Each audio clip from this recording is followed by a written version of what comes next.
શું તમને પણ શિયાળામાં સાયટિકાનો પ્રોબ્લેમ વધી જાય છે? Welcome to winter wellness with વાયરોક.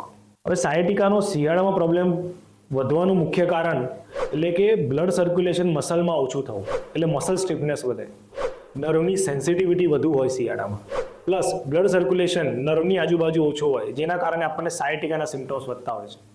બીજું મુખ્ય કારણ એટલે લેઝીનેસ. આપણે શિયાળામાં જે લેઝી થઈએ છીએ, જેના કારણે મસલ સ્ટીફનેસ ને બધું વસ્તુ હોય છે. તો આનાથી બચવા આપણે શું કરવું જોઈએ? તો એક તો લેઝી ના રહેવું અને રેગ્યુલર ફિઝિયો કરવી. સેકન્ડ, લોંગ સિટિંગ અવોઇડ કરવું. બેન્ડિંગ, રોંગ પોસ્ચરમાં વજન ઉચકવું અવોઇડ કરવું. જો આ બધી વસ્તુનું ધ્યાન રાખીએ તો આપણને સાયટિકાનો પ્રોબ્લેમ ઓછો જણાય. શું આ બધું તમે ટ્રાય કરીને થાકી ગયા છો અને તેમ છતાં બી સાયટિકાના દુખાવામાં આરામ નથી?